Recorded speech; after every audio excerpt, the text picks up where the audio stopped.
I'm Douglas Poe, Director of the Lewis Center for Church Leadership at Wesley Theological Seminary, and I am excited to welcome you to our Giving Strategies for the 21st Century, New Challenges and New Opportunities. I would like to recognize that we have a global audience spanning across many continents, and we also have a great diversity of churches and congregations, denominations that have registered today. Let us begin with a word of prayer. Gracious God, we're so thankful for those who are with us and those who have registered who may watch later. We lift up, Lord, not only our panelists, but all those who will be hearing their voices as they tend to the important matter of finances in their congregations. May we open our hearts and minds to you, Lord, so that we may know that we have an abundance of resources to transform the world as you would want us to do so. We ask all of this in your Son's name. Amen. Let me share with you our two wonderful presenters today. Dr. Ann Michel is the Associate Director of the Lewis Center for Church Leadership. She lectures on church leadership and, of course, on finances. Dr. Lovett Weems is the founding director of the Lewis Center. He is now the senior consultant for the Lewis Center and a distinguished professor of church leadership, and also lectures on church finances. We also have a wonderful group from our team who are extraordinary: Raina Villanueva Unger, Karen Snow Dawson, and Matt Lyons. You will hear their voices throughout this time so that when you hear other speakers, you will know it is one of them speaking. And I would ask you, please, if you have questions, to put it in the chat.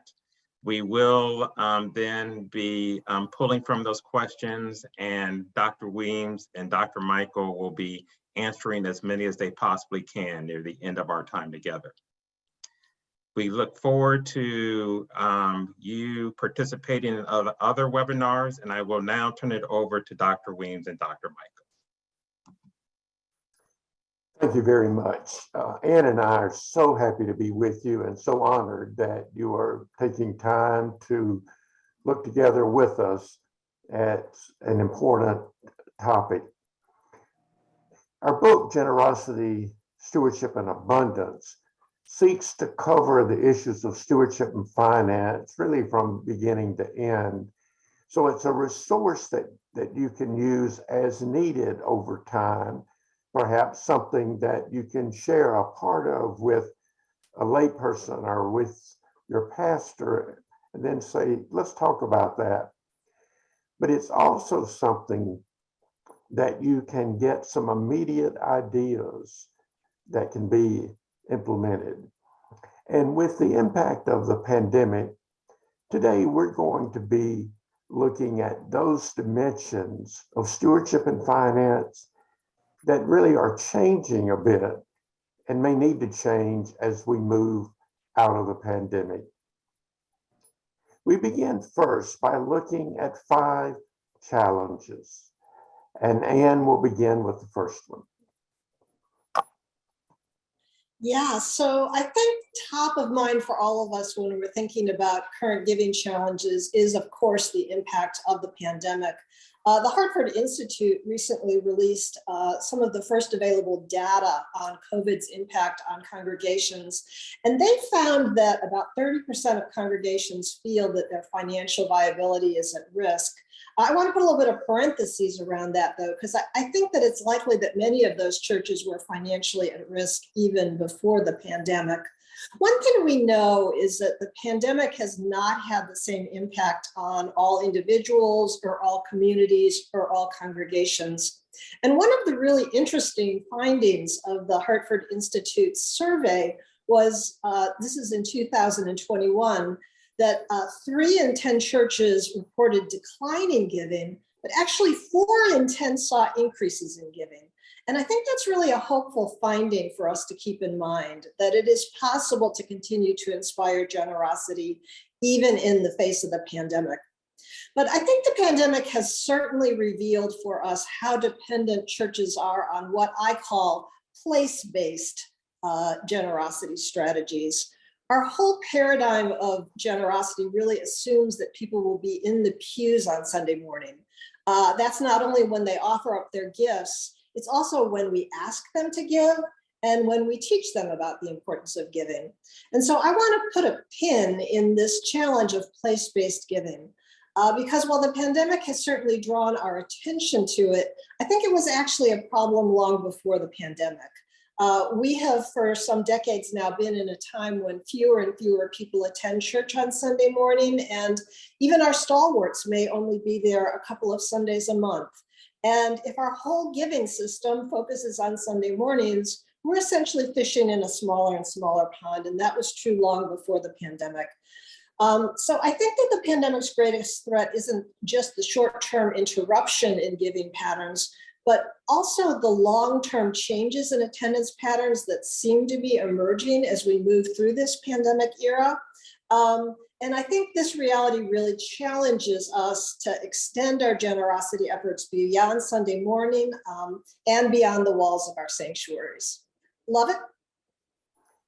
The second challenge is our most generous givers are advancing in age. The age of our church constituents has been increasing. Some of that is based on the fact that the population as a whole has been aging. But the church participants are getting older faster than the population as a whole, because we have been far better at reaching and keeping older persons than we have been younger persons.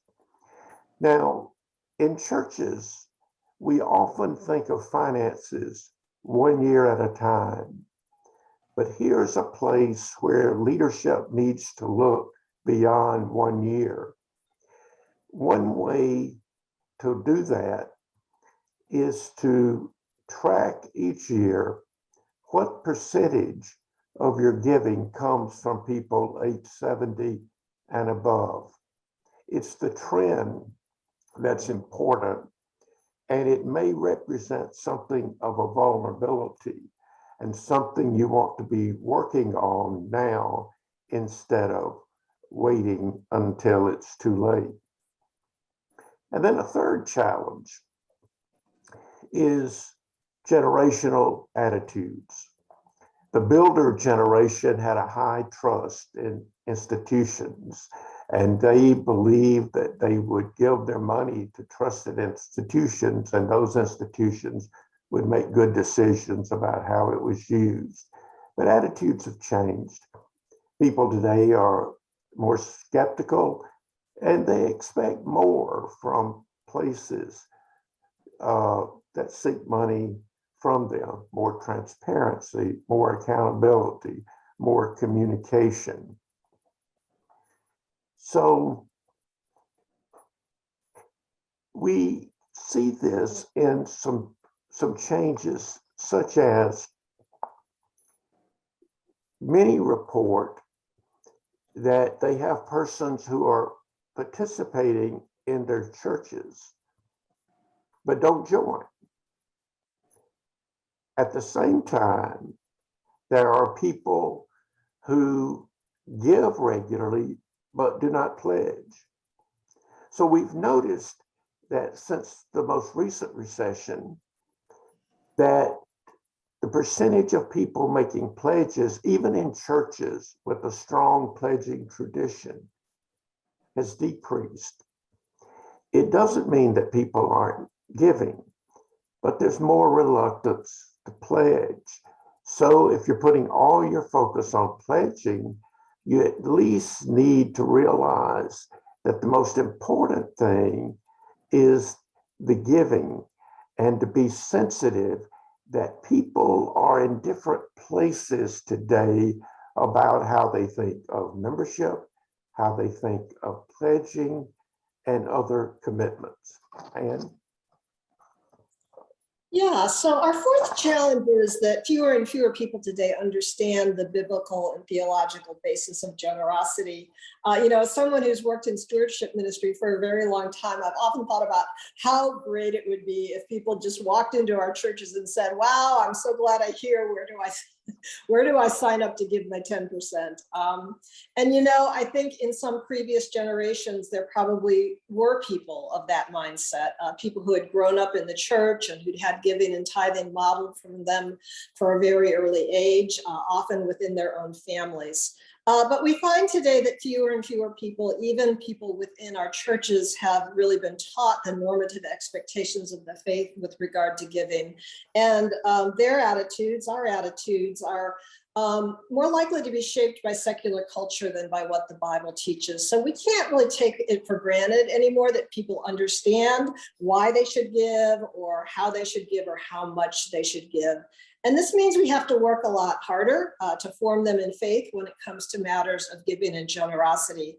Now, some of that formation will come through preaching and teaching, of course, but I think we all know that if we announce a sermon series or a Bible study on biblical principles of giving, the people who are likely to show up probably are the people who least need to hear what you have to say.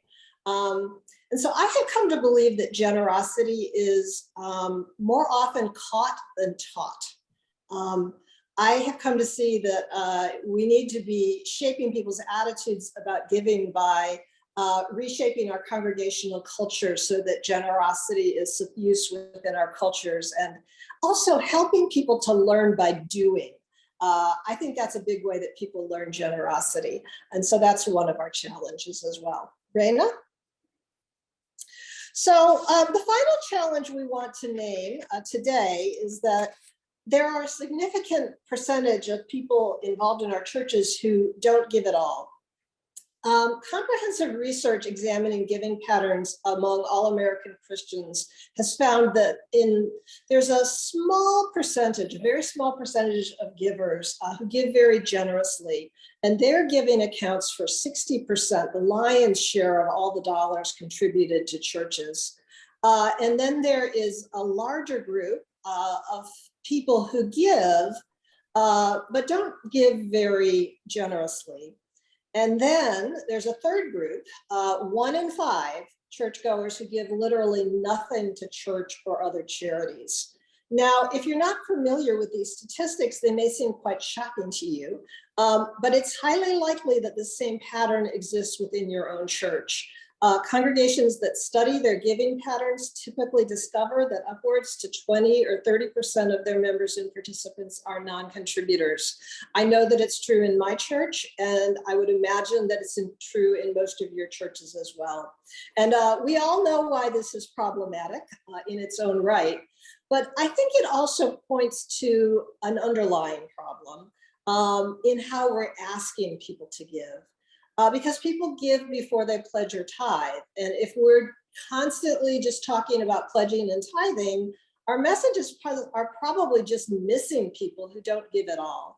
And so our challenge really is to think about how we can better appeal to these people and help them begin their journey of generosity. Raina?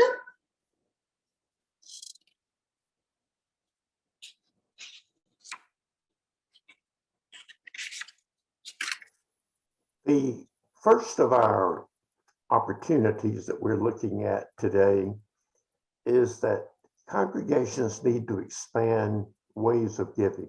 Now, you may be saying, I'm more familiar with this than I want to be. We've had to scramble to find ways for people to give during the pandemic. Well, don't think of what you've done as temporary. Before the pandemic, a large number of churches received 90% or more of their gifts in cash or checks. Keep in mind that the high point for check writing in the United States was 1994.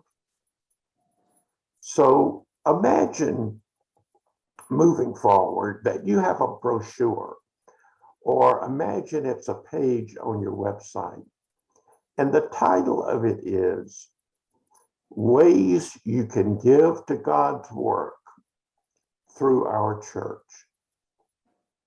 And you give a list. Number one, at each of our worship services, we provide an opportunity for people to give.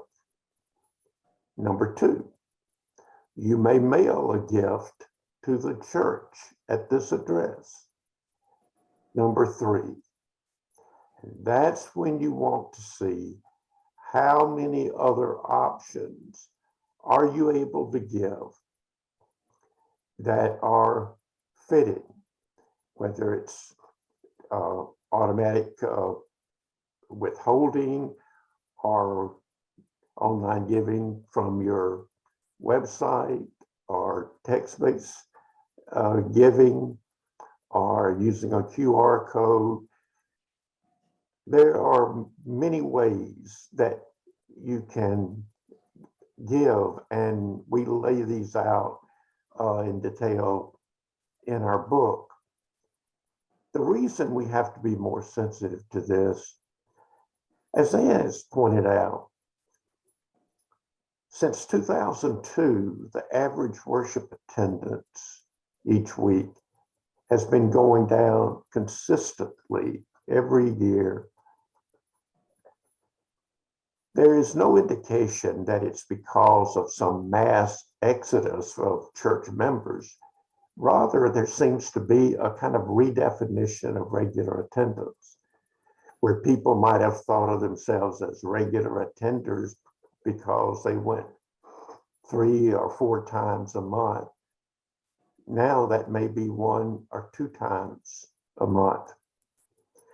But also, fewer than 50% of financial transactions involve cash or checks. For many people, the check they write to church is the only check they write all week. So have as many options as possible. But remember 2 things. Only do what's fitting in your context. Be sensitive to how people in your congregation live their financial lives. So if it's something that doesn't fit, or if you're in an area where few have access to computers or Wi-Fi is not available widely, that may shape what you do or don't do.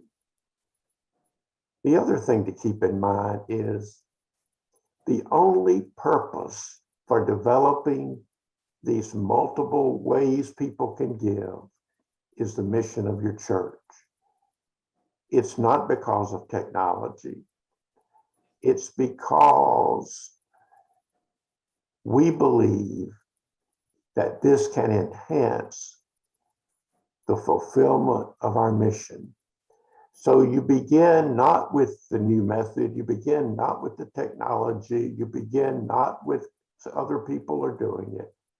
You begin with all of us are committed to our mission. And some of you have said that it would be easier for you or more convenient, or that sometimes you're gone. You still connect it to worship, and you'll probably have cards printed in the pew racks saying, I've given this week electronically. And one of the most important things you can do that I first learned from some stewardship resources from the United Church of Canada is that when you have your prayer over the offering, always include all the giving for that week.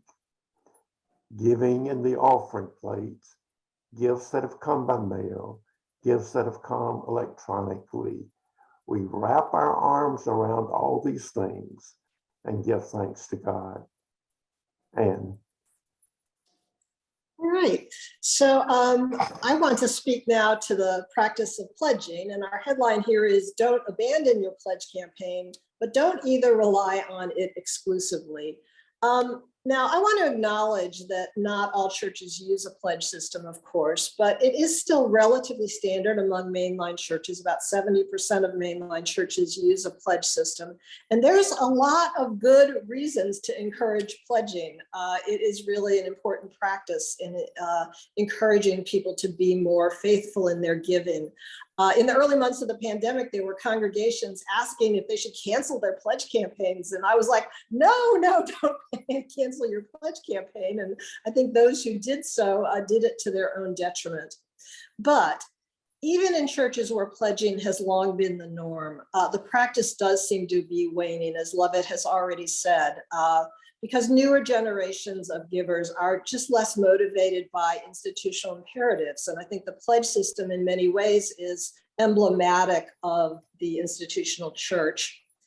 Another problem with over-relying on the pledge system is that in a lot of churches, we conduct pledge campaigns like clockwork every fall. And then once pledge season ends, we never talk about giving or generosity again until pledge season rolls around the next year.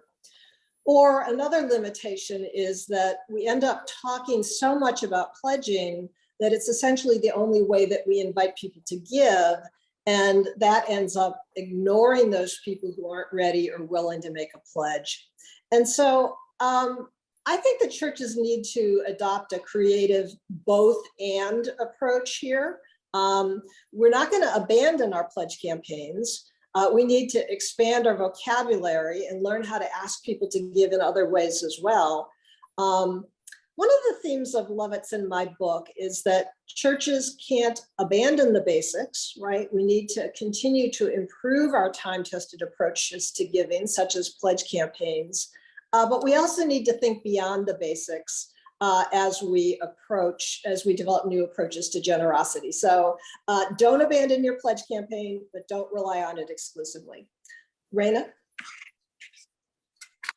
And this is because when it comes to stewardship and giving, one size just does not fit all.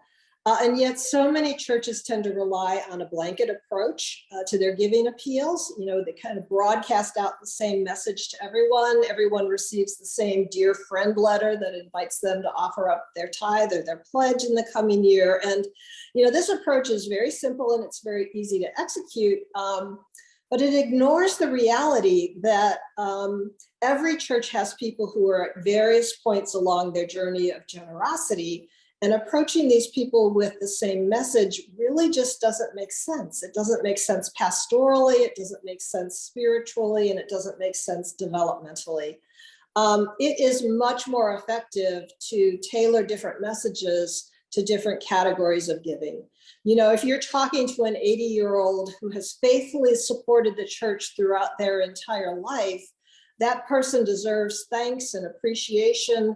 And you would speak to that person very differently than you might speak to a new giver who needs help understanding why giving is part of their Christian journey and how giving makes a difference in the church. And so when we appreciate that different people are at different points in their journey of generosity, that allows us to communicate with them in more personal ways. And it's a general rule in any kind of fundraising, in any kind of asking actually, that the more personal we are in how we ask people to give or to do anything really, the more effective the appeal is. You know, I think we somehow imagine that communicating with people more directly and more personally will be offensive. But it's been my experience that it's exactly the opposite. People will appreciate hearing a message about giving that makes sense given their that makes sense given their individual situation. It won't seem a bit odd to them at all. Now, this does, of course, mean that someone needs to be paying attention to who gives what and to where they are. But that's part of paying attention to someone's spiritual development. And so we feel very strongly that it is something that congregations should be paying attention to.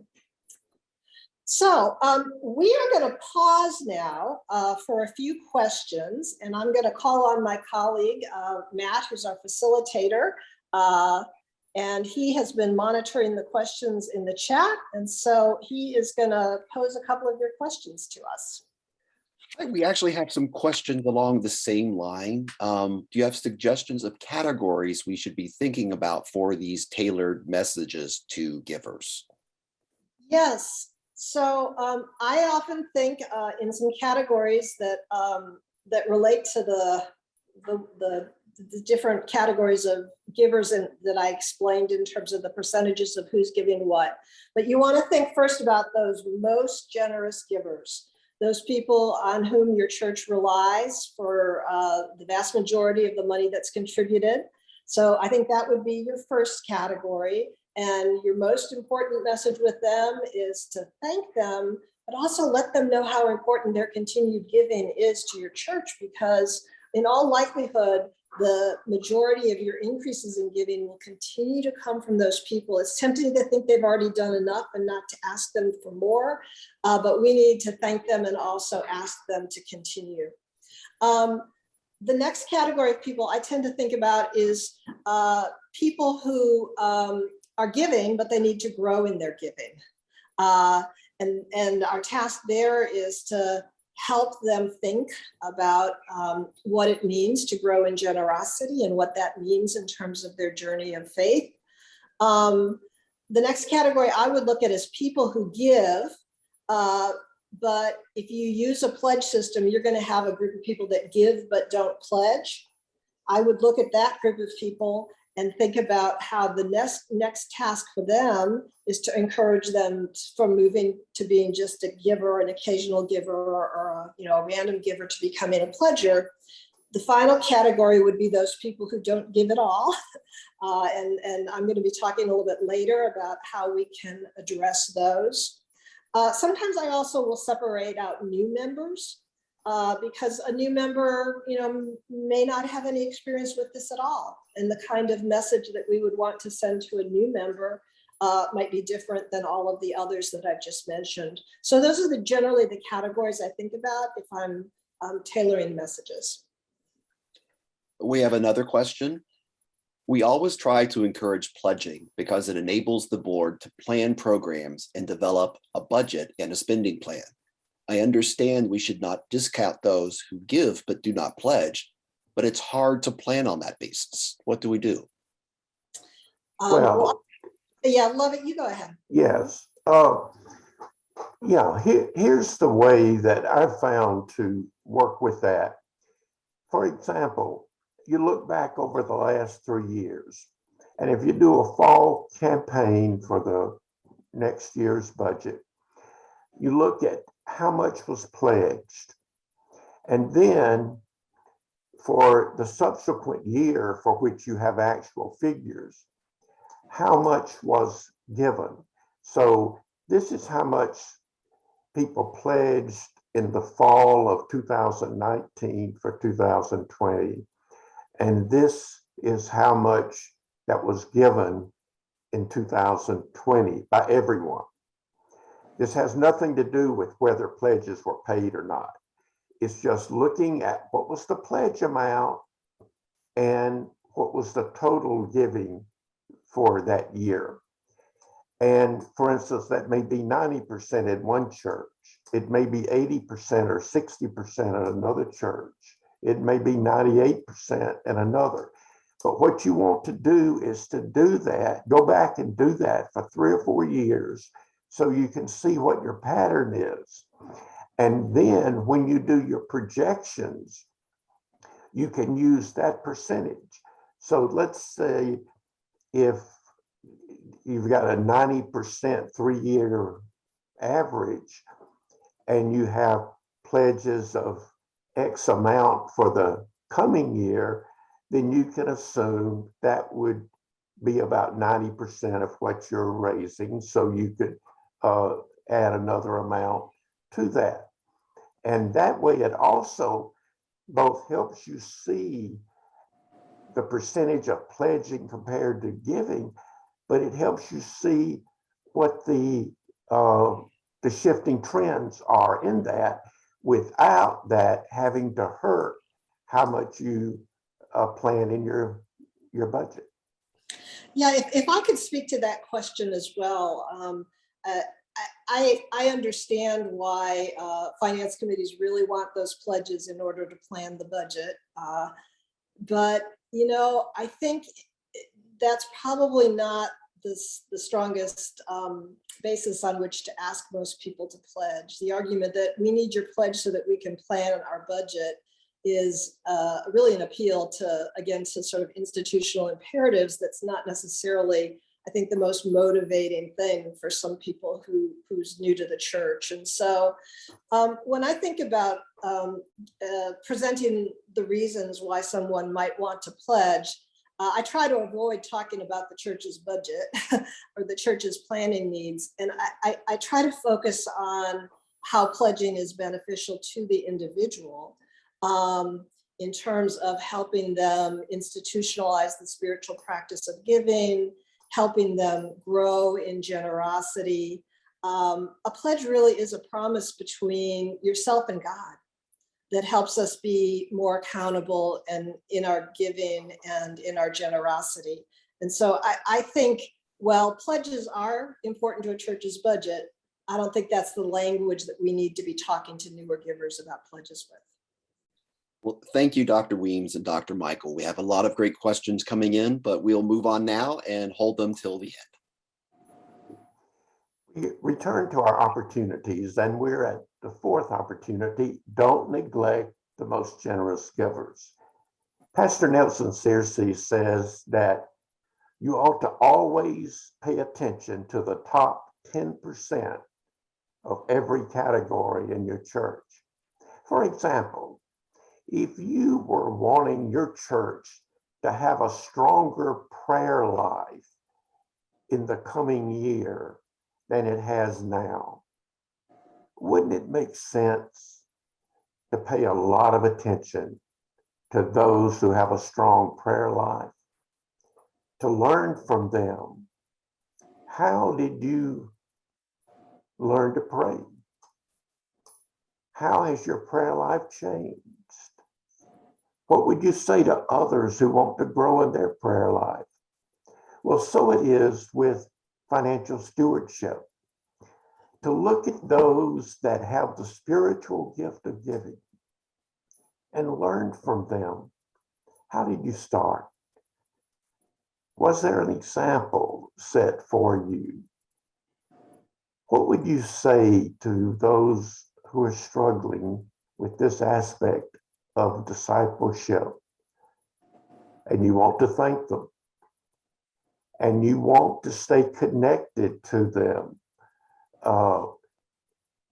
Sometimes these are the people that it's most easy to neglect. Often they're always there. They are dependable. These are the last people that should be taken for granted. You need to be thinking with them, asking them about challenges the church is facing, because you have asked that they give, and they have lifted their hands very high, saying, here we are, we're interested. Now, this usually gets back to the question, should a pastor know what individual members give? Clergy actually split about 50-50 on this issue. About 50% say that it would be helpful, and about 50% say they prefer not to know. Now, that makes you wonder, what other information about members would it be helpful for pastors not to know that would make them a better pastor? For instance, pastors know how often people attend worship. And if pastors are afraid they may treat people differently if they know what they give, well, they already know how frequently they attend worship and many other things. no matter what your polity says about this issue, every church tends to have its own culture about whether the pastor knows or not. It's probably better that the pastor knows just as it is to know if they are ill or if they have children or not. It's one of those factors that can shape pastoral response.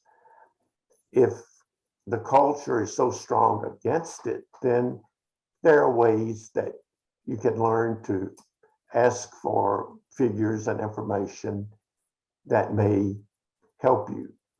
Anne tells of a church that at first started to add a checkoff place on their pledge card saying, it's okay for the pastor to know how much I give. But then they changed that to an opt-out system. So the checkbox said, I prefer that the pastor not know how much I give. And almost no one checked that. But whatever the method is, you know that there are those people on which the church benefits from their gift of giving, and stay close to them, learn from them, and find ways for them to share with others. And so just as it's important to not neglect your most generous givers, we have a challenge or an opportunity to motivate our mid-level givers to help them grow in generosity. And so I want to mention a couple specific strategies in this regard. The first is that the strongest predictor of what someone gives is their level of activity. So the very best way to get people interested in giving more is to get them more actively involved. There's an adage that says that people support what they help to build, and deeper involvement in the church's mission builds a sense of investment and interest. And so I think we have an opportunity to help people grow in giving by connecting them with very meaningful ways of being in ministry and service. I'm not talking here about just generally inviting everyone in the church to become more active. I'm talking about really thinking carefully about those people who might need some special encouragement to grow in their generosity, and thinking equally carefully about how you might invite them in a personalized and individual way to get involved in something that would be meaningful to them, and then helping them get plugged in. Second, a lot of people never increase their giving because they're never asked to do so personally and directly. There are these people who give the same respectable amount to the church year after year. And I think a lot of these people just tune out general messages about growing and giving because they think they're already doing their part. I think with such people, it can be very helpful to challenge them to grow by directly asking them to increase their giving by a certain specific amount. Now, I know in some church cultures, this is done routinely, and I say amen to that. But I also know that in other churches, people would never think about doing this. But it can be as simple as just customizing someone's pledge letter to say, we are so grateful that last year you gave $1,500. Would you be willing to consider a gift of $2,000 for the coming year? This is much more direct and much more personal than just saying, we hope that you'll increase this year, or we hope that everyone will increase this year. And there are some really good examples of churches that have adopted this approach and seen positive results. And then the third thing I want to mention is in terms of major gifts or special gifts, we might say. There are some people who may be open to giving more through a special gift rather than increasing their annual gift or their annual pledge. You know, a lot of churches, I think, never think about asking for contributors for these kind of gifts unless they're conducting a building campaign. But other nonprofits pretty routinely seek major gifts as a way of funding their operations. And I think that this is one of the things that churches will be doing more and more of. And if you think about it, these are days in which I think fewer churches are expanding their physical plants. And so they're probably not as likely to be having capital campaigns as in previous decades. And if we're not doing that, we're never really challenging people to make those more significant gifts. And so another advantage of a major gift strategy is that a lot of times a contributor will draw on different assets to make a somewhat larger gift. And that allows them to be more generous. So particularly, for example, with older people, they might be on a fixed income. And if they're making their tithe out of their income, there may be a limit on that. But when you approach them for a special gift, they may be able to draw on their savings or their accumulated assets. And so you might identify some of the people who need this type of encouragement or might be open to thinking about a special gift, and then thinking of an opportunity that would appeal to them, and just going and asking them, as you would if you were doing a capital campaign. We don't have to wait until we're doing a capital campaign to think about those people who might be motivated to make a somewhat larger gift. Raina? So finally, we come to those people who are just getting started on their giving journey. I've already spoken to the fact that in most congregations, there are typically around 20 to 30% of people who aren't contributing at all. And so I think it's helpful for us to think first about, who are the people who are in this sizable cohort of non-givers? And I think some of them are typically the younger or newer people in your church who don't yet have a clear understanding about why they should be supporting the church. I think it's often your Easter and your Christmas crowd. It could be people who were more active at one time and perhaps have become less active. And I think there are just some people that have never gotten with the program. But what I have learned is that I think what all of these different types of people have in common is that the ways that we ask them to give just don't resonate with them. And so I think the key question is, how can we approach them differently in a way that invites them to get started on a journey of generosity? And I think that begins with our own attitude. I think we have a tendency to think about these people as deadbeats or freeloaders, and then we base our appeals to them on guilt or obligation, and that trick never works, folks. And what ends up happening is it just makes people feel anxious and guilty and unwelcome. It pushes them out the door. And so we have to begin by assuming that God has placed these people in the orbit of our churches for a reason, and that they need some encouragement to get started.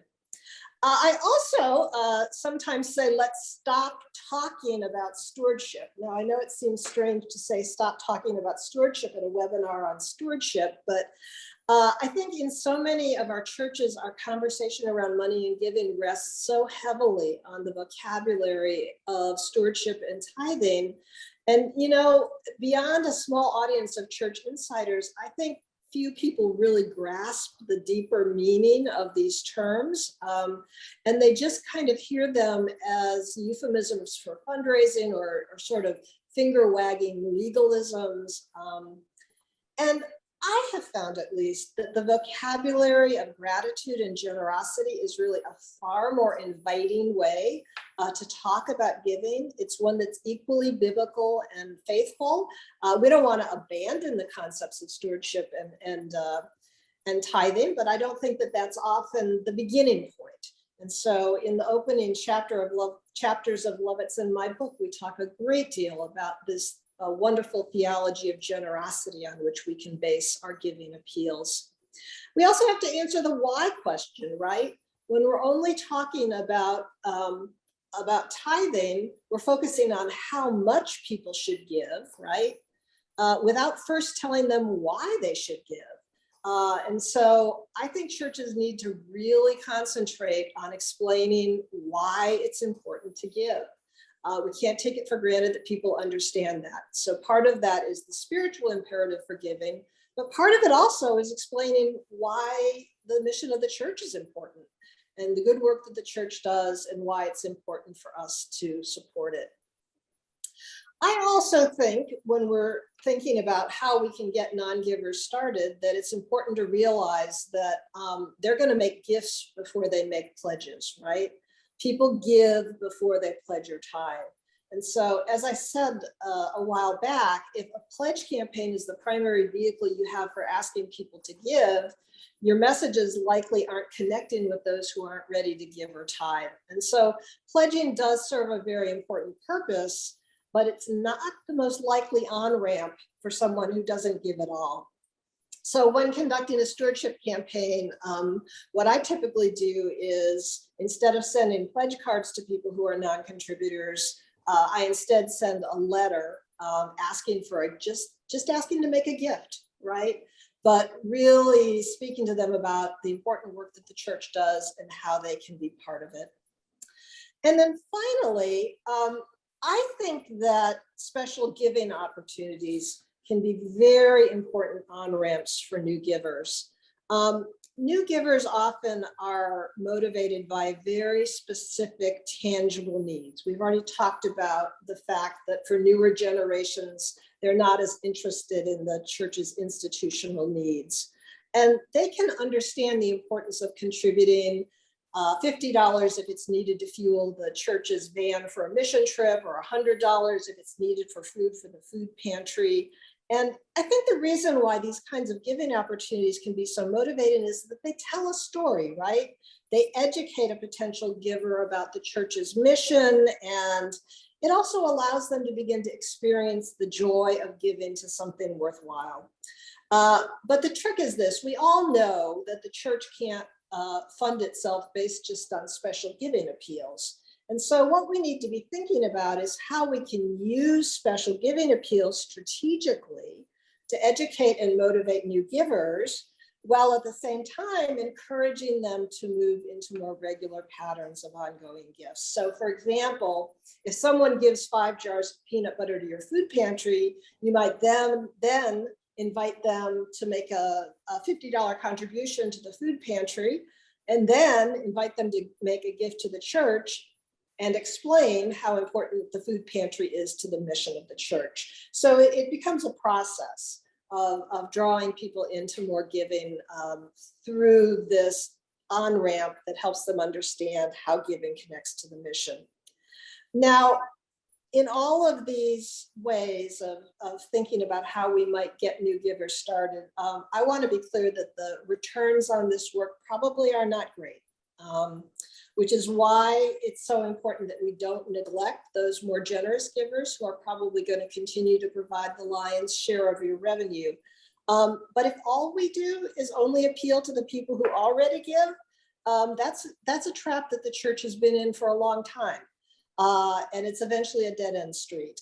So again, we have to have a both-and approach. We need to seek more generosity from those who already give, while also motivating new givers. Lovett? The next opportunity is to encourage gifts of lifetime assets. Now, this is a common practice in some churches, but not many. Here's a suggestion for how you can begin a planned gift program if you don't have one now. Simply begin by setting a bequest policy for your church. That is, if a gift comes to your church that someone has provided for through their will, and it's not restricted for some purpose, how will that money be used? Now, you might say, our church has never received such a gift. Why would we need a policy? Well, if you've ever been in a church that gets that first bequest, you will understand why there will be more fights over how it's used than you can imagine. But the most important thing for what I'm talking about is the educational value. It gives the opportunity to ask people to work on this And it may be the first time people have associated their estate plans with the church. So in that policy, you need two parts to it. One is, if a gift comes from someone's estate that is restricted, that is, this is a gift to you to be used for X purpose, then the policy would be, if it advances our mission, we will say, we will accept it and say thank you, and we will do what we say we will do. However, if it is not something that fits our mission, but really would be a distraction, or perhaps even there's not enough funding for what it would call for us to do, we will respectfully decline, and then that money will go back into the estate and will be distributed. Now, I know this can be a sensitive thing, but the thing for your church leaders to keep in mind is, if it's a restricted bequest and you say yes to it, you have to do it, but you do not have to accept it. But the main work you'll be doing in your bequest policy is what will happen if you get a letter from a lawyer saying that so-and-so remembered your church in the estate plan and you will be receiving a check for $10,000. How will it be used? That's what you want the conversation about. How can this money be used to strengthen us for the future? And especially, how can we use it beyond something that would consume it immediately? Because usually these gifts come from a lifetime, maybe 2 lifetimes. Why would we want those to be used immediately instead of used for something with a longer life? Well, for instance, your policy may say this goes toward our church endowment if you have one, or you use it to start one, so that it's a permanent fund and interest from it makes possible your mission. Or you might say this will go to our capital fund to meet those needs that represent expenditures with a lifetime of a year or longer. So many churches have no recurring way to fund their capital needs, or it will be divided, or it will be used in some other way. But you can have a good discussion, and the very people you're involving in discussing will be the people who later will be invited to include the church in their will. And then remind people that they can do it, help people know what to do. And it's a way of reminding people who have been stewards throughout their lives to continue their stewardship through their estate. Keep in mind that many in your church can do far more through their estate than they can while they're living. And so the final opportunity that we want to speak to is expanding the reach of your online giving. So I want to go back and recall the challenge that I named in terms of the church's giving system being place-based, that we tend to wait till someone comes through the doors of our church to invite them to give. But in this era, when fewer and fewer people find their way into our churches, it means we're fishing in a smaller and smaller pond. But I think we have a tremendous opportunity through electronic giving to reach younger generations and occasional attenders, and even people who don't yet attend our church, because electronic giving has the potential to essentially leapfrog beyond our place-based methods of giving. One of the real silver linings of the pandemic has been that there are lots of churches that were really decades behind the curve in terms of embracing electronic giving that had to really get with the program quickly at the beginning of the pandemic. And so that's a wonderful thing that so many more churches now have the capacity to receive gifts electronically. But I think still that most churches haven't fully embraced the full potential of electronic giving. I think we have a mindset where we tend to think of electronic giving merely as a more convenient way for those who would otherwise have made a gift in the offering plate on Sunday morning. It's just a more convenient way for them to deposit their offerings. And it is that, and that's a significant advantage. But I think electronic giving has even more potential than that. We need to appreciate that it's a way for those who aren't yet giving to begin to give. And so I think as the church of the future increasingly moves online, so too must the church's ministry of generosity. But this future requires, again, a little bit of a mindset shift. We don't need just the capacity to receive digital gifts. We also need to develop skill in soliciting gifts electronically from people who are beyond the reach of our Sunday services. So that's a little bit different way of thinking about it. But in our internet age, virtually all other nonprofits cultivate their donor base through electronic giving, electronic communication, social media. That's the way most charitable organizations now motivate their donors.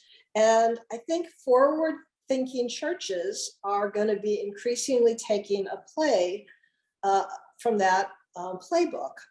So I think that this is how the Church of the 21st Century will not only fund its ministry, but I also think it's a way that it can attract new people to its mission.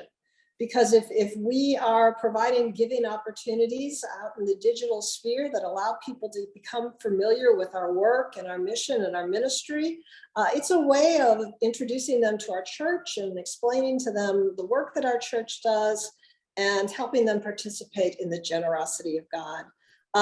But I think this really is the new frontier because it requires that we are bold and creative in both embracing the potential of online giving and also really bold and creative in forging new online connections. But I think it's a really exciting thing. And I think we're really poised now at the place where many more churches are going to be able to take advantage of it. So with that, we now want to pause for some more questions, Matt. So we're ready for our questions. Dr. Michael and Dr. Weems, we have a lot of great questions. We'll try to get them all in as much as we can. One of our learnings this year is that people are hungry for other giving opportunities to help with rental assistance, food resources, disaster relief, and COVID relief to people in need. Our giving increased because of those gifts too. How can we better integrate these opportunities into our giving strategy without also overwhelming people? Oh, that's a really wonderful question, because I think that when you start integrating more special giving opportunities into your stewardship calendar, if you will, you do have to think carefully about not overwhelming or confusing people. And I think the best way to avoid that is to sequence your appeals, to time them out, to make sure that you aren't making more than one ask at any given time, that you're not asking people for special gifts during the same time of year when you're asking them for a pledge, for example. And so, we often talk about making a stewardship calendar. And so, thinking about when you might make some specific mission appeals at times of year when it connects maybe to other aspects of your mission. If you're taking mission trips in the summer or something like that, that would be a wonderful time to be making those kinds of special mission appeals. But you probably don't want to be doing it at the same time that you're doing your pledge campaign, because that that might be conflicting or confusing for people. So I think you have to really do a bit more planning to make sure that things fall in place and you don't have confusing or overlapping messages. Another question, I'm going to combine two. Should you mention other types of giving like endowments or stock during the pledge campaign? And if so, how? And also, what's your suggestion for in-person contact versus written in the stewardship campaign? Well, in terms of communication, it's the more personal is always better in any kind of asking for giving. The more the general rule is the more personal, the better. So if you can ask in person, you should. That you may not have the opportunity to ask every person in your community in person, but even if you can ask a fraction in person, you should do that. So in-person communication is always best. I would also have follow-on written communication. I wouldn't have personal communication to the exclusion of written communication. And now I've forgotten the other part of the question, Matt. So. Go ahead, Lovett. I'm sorry. I can pick up on the other part. Okay. In terms of, you mentioned stock, appreciated assets, and that sort of thing in the pledge season. I think there are two times you do it for sure. One would be the pledge system, but I would put that as a note, as you're talking about something that will not appeal to everyone, or will not be relevant to everyone, but those for whom it is relevant, they know that it is, and they will be very interested in it. So put some information about many, as some of you have found, or some of you have asked about giving appreciated stock or and the tax advantages of that. You may do that, contact, or if you need help with that, let us know.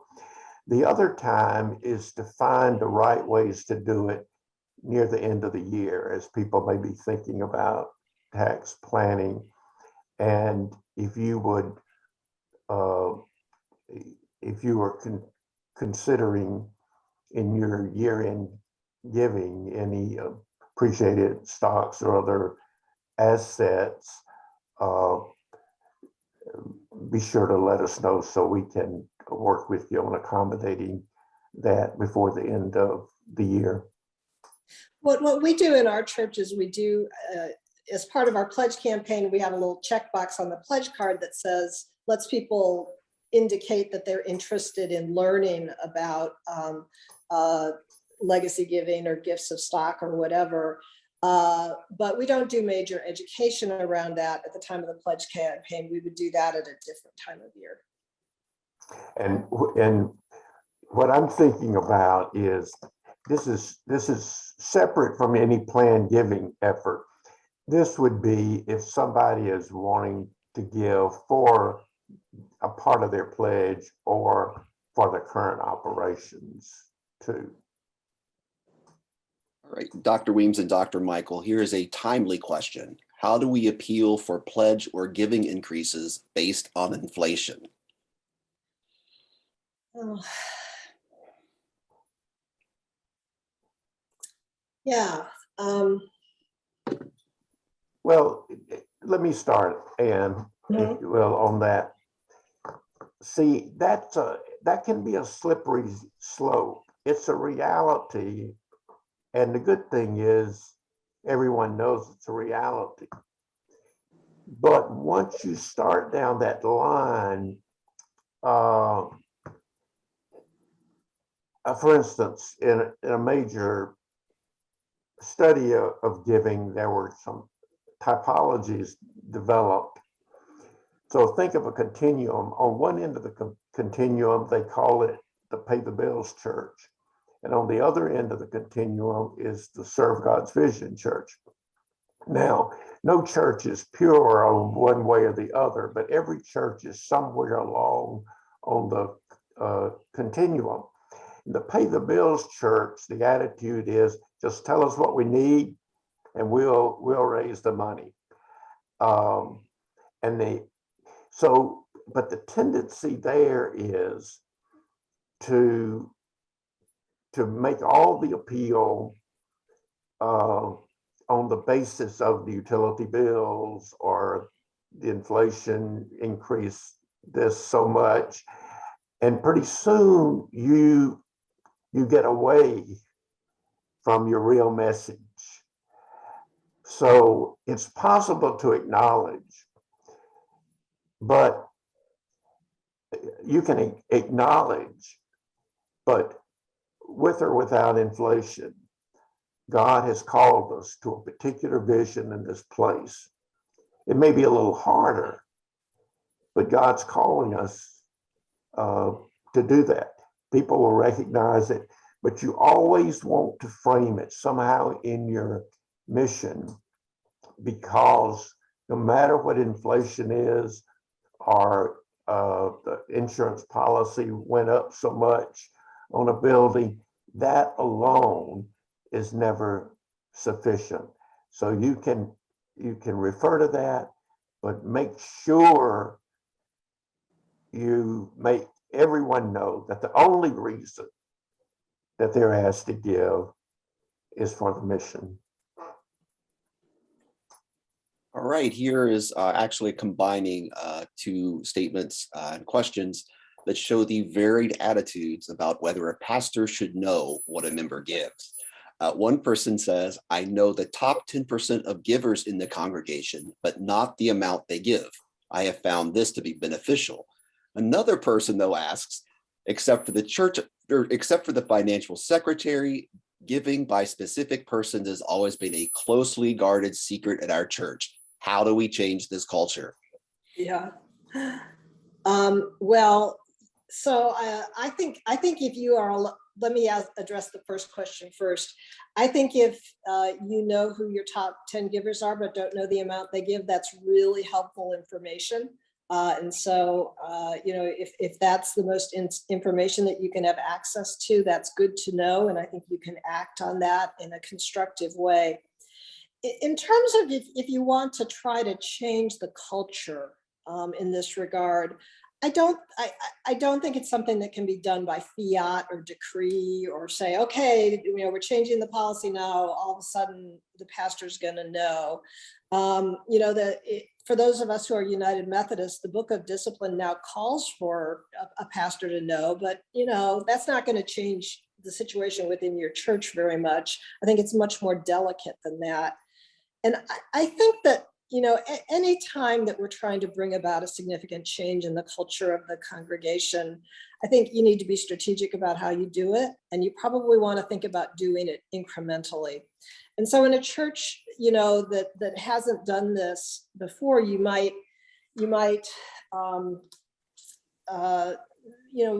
begin with talking to some few people and saying, how would you feel about this? And would you feel uncomfortable? And some churches will try to will formulate a policy. I think formulating a policy so that everybody understands. That way you don't have any confusion, and you can have some discussion around that. But I don't think just just trying to top down the change probably is the way to approach it. Here's what you can do in the interim. If there's only going to be the one person who knows, then you have a lot you can ask of that one person. And one is, you can say, let's just say you've finished a year or finished a pledge campaign or something, but you say to that person, all right, of all the people who gave last year, how many gave again? How many did not? And of those who did not, take away those that died or moved away. So you get a sense. Or how many gave more? How many gave less? How many gave the same? You can ask for some percentage breakdowns. How many gave 75% or 50, or ask them to do it for you. Or you could ask related to the pandemic about before and after. Formulate it very clearly, very specifically. Say, this may take a little time. It really doesn't take a lot, probably, but acknowledge that it may take some time. But as I understand it, you're the only one that can work with those. And so this is very important for me as a spiritual leader of the congregation to know how God is working in our midst in this area that's so close to the heart of discipleship, and do it all with a straight face. You can learn a lot about your giving patterns just by asking your financial secretary to give you a breakdown of how many gifts are in different amount categories, even if the names aren't attached. And so, if you find out that you only have a couple of people that are giving above a certain amount, that's going to be really helpful information, even if you don't know who those people are. So start there. Another question, what are your ideas for how to dispel the wrong myth that our congregation is wealthy? Our church has all the money it needs, and therefore there isn't a need to participate in financially supporting the church. Yeah. Well, so the first thing I would say to that is that one of the truisms in church giving is that the reason for a giver to give is never about the need of the institution to receive. It's always about the giver's need to give, right? People give because they need to give, not because the institution needs to receive. And so when we're always talking about giving, not in terms of the church needing the money, but in terms of the individual needing to grow in generosity and honor God and be faithful in their discipleship, I think that changes the equation. Giving is never about the institution's need to receive. It's always about the giver's need to give, and we have to constantly frame it that way.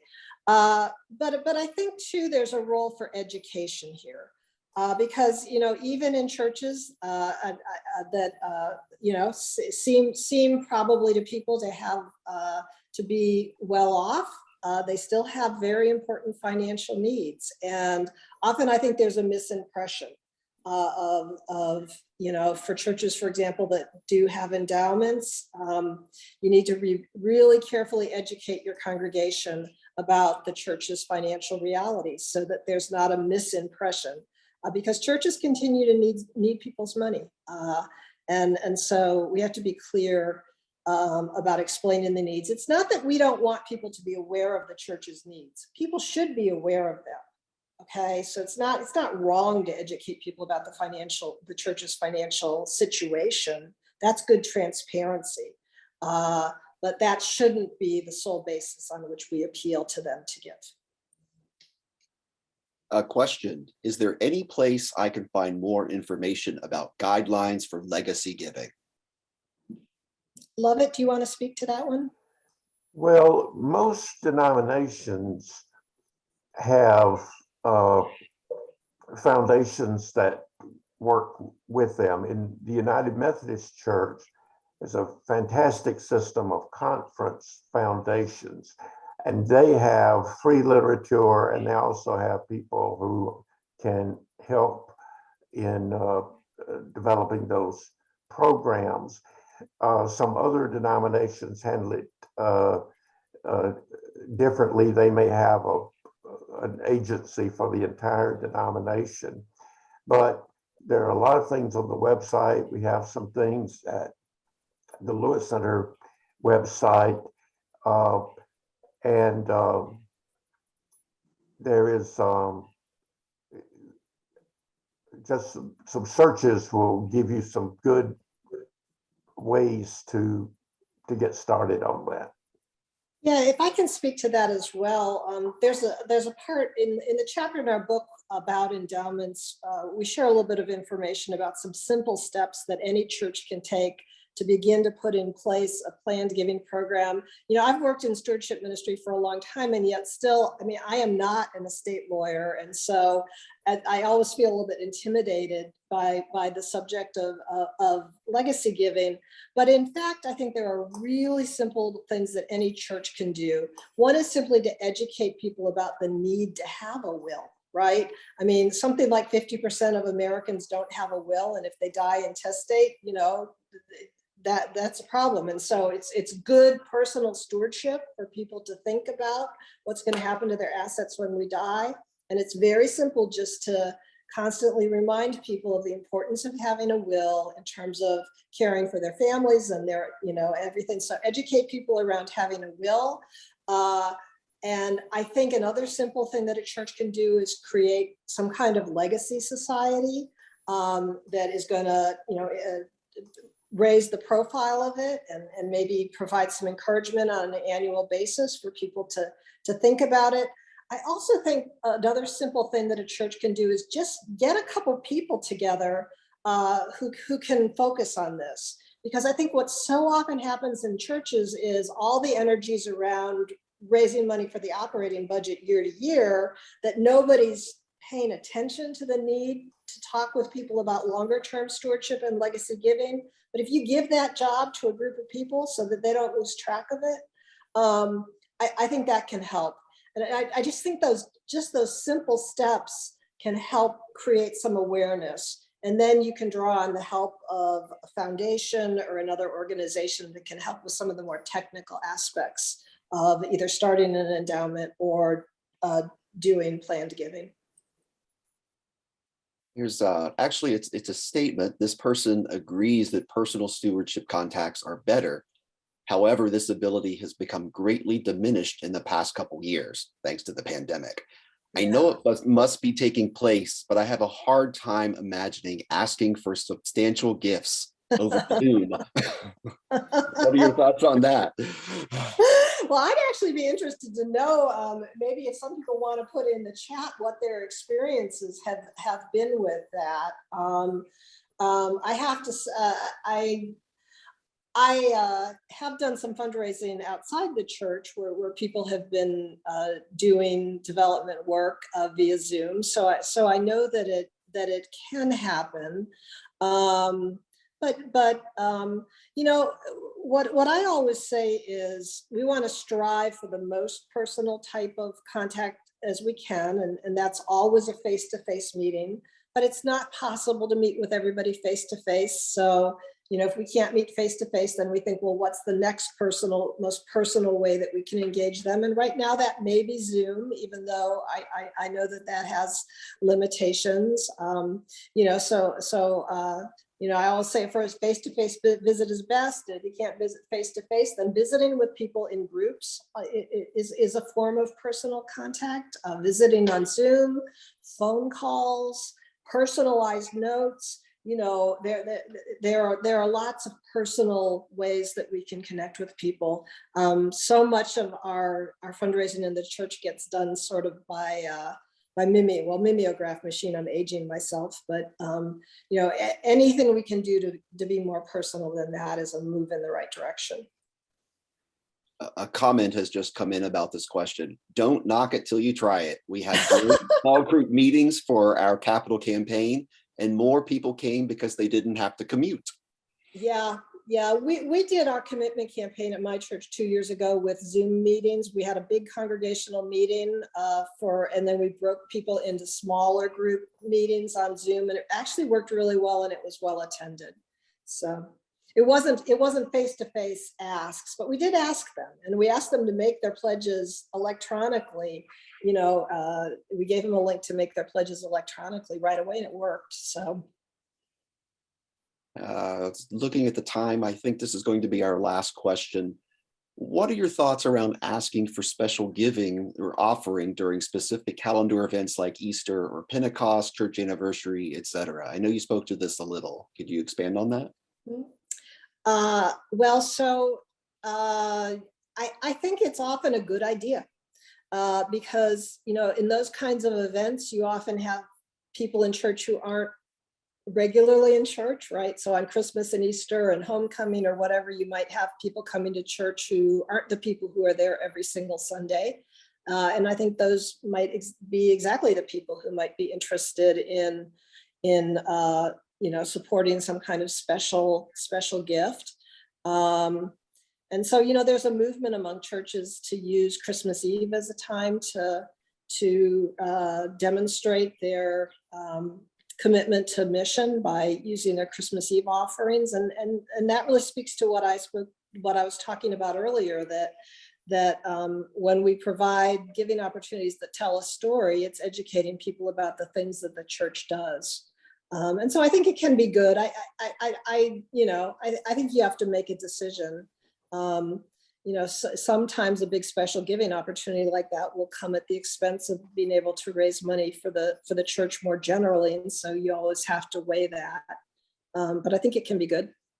All right. Well, I'm going to hand the presentation back over to you. All right. Thank you. Thank you. If you'd like to learn more, most of you probably already subscribe to the Lewis Center's online newsletter, Leading Ideas. If not, you can subscribe at churchleadership.com. Also, we encourage you to share the newsletter with others and encourage leaders in your church to subscribe. Also at churchleadership.com, you'll find a vast array of free resources. We have a 50 ways series of 50 ways to enhance your ministry, whether it's in children or youth, as well as stewardship and finance. And of course, our book, we hope you will find it helpful as well. Also on the churchleadership.com website, you will find video toolkits in the store, and we are offering a 25% discount on any of these through February 15. These are where we bring together videos and PDF resources that you're able to use with a group yourself as far as training or teaching, and to be able to take the next steps that you need to. And yeah, so I also want to highlight some upcoming learning opportunities that we're making available. So some people have asked, there are an awful lot of people on this webinar, and we're so grateful that so many people were interested in hearing this today. But we also know that there are some people who would like to have an opportunity to really dig into this with a little bit more conversation and an opportunity to ask some more questions. And so we're providing a second follow-on workshop. We're going to cap the registration at 20, so we really have an opportunity to have some good conversation and back and forth. And if you're interested in registering for that workshop, it's going to be Tuesday, February 22nd, within this same time frame, noon to 2 p.m. Eastern. And there's registration information about that on churchleadership.com. We are also going to be sending out an email later today with information on all of these resources that we're naming now, and links on how you can find your way to register on our website. So if you really want to spend some more time talking about this, we would be delighted to spend time with you on February 22nd. And then next, I also am really pleased to announce that we are getting ready to launch a new online course that's part of our Keeping Our Sacred Trust series of online courses that have to do with ethical boundaries in ministry. And this new course is going to be around financial integrity practices.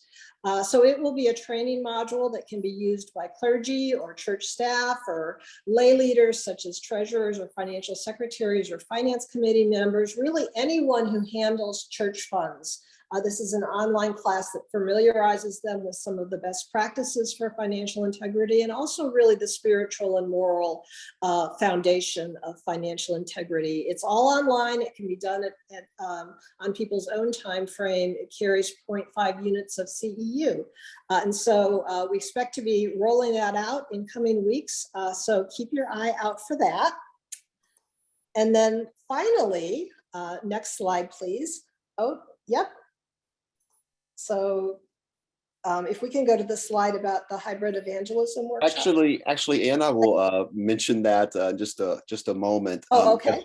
We do have a more information will be in your handout about another webinar coming up on hybrid evangelism. So trying to do it in person and online. You can find that information in your handout.